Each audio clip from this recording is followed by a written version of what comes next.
Okay, so maybe we'll talk about Twist.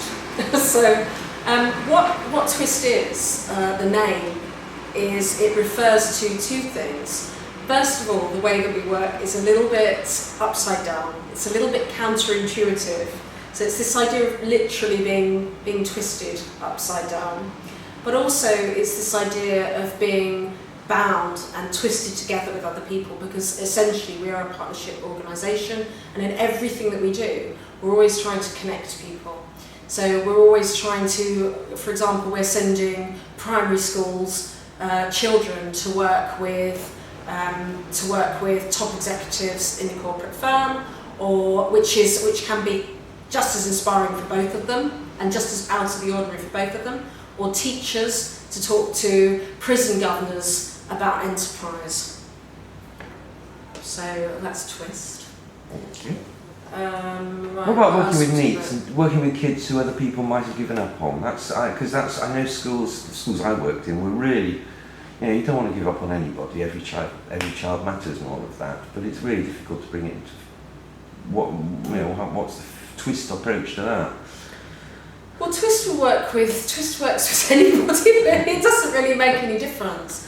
Our approach is completely the same. It doesn't matter about the age or the starting point from the customer. It doesn't matter about, with some of our adult customers, whether you have schizophrenia or chronic back pain or whatever it is. The principles are exactly the same. It's all about tapping into the things that you can do, tapping into your expertise and turning them into something that is going to be empowering for you.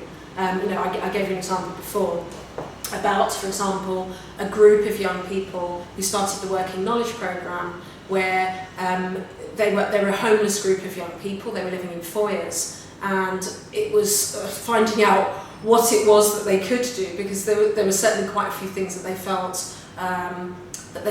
weren't available for them. So one of the first things that we did is we found out what they were expert in, and it turned out one of the things they had great expertise in was being stopped and searched by the police. So we took them to Hendon Police College, and we got them to train young police officers who were terrified about how to do a stop and search. So it's this thing about taking something. Sometimes people might think, that's not a strength. That's not going to be something that's in my favour, and turning it upside down.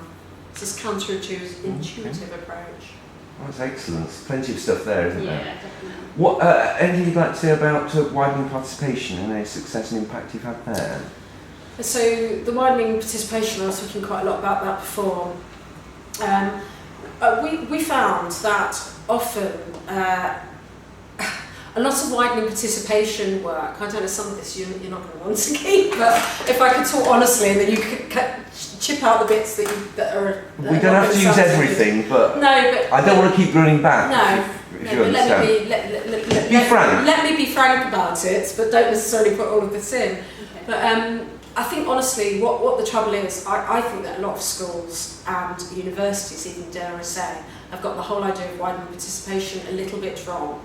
I think they imagine that what they're going to do is they're going to take their A-star students, or their slightly clever students, and then they're going to take them to Cambridge once for a day, and then miraculously a great big group of children are going to get to Cambridge. We know it's nonsense. They're not going to get to Cambridge. They're not going to get to Leeds. And often, probably shouldn't do this on camera, but I've gone into a secondary school, and I went to one Newham secondary school, and I looked at this group of children who had gone to their visit to Oxford and Cambridge, and I thought to myself, and I just, I don't think you're going to keep I was doing going to this, say, but and I thought to myself, do you want to just stop all of you,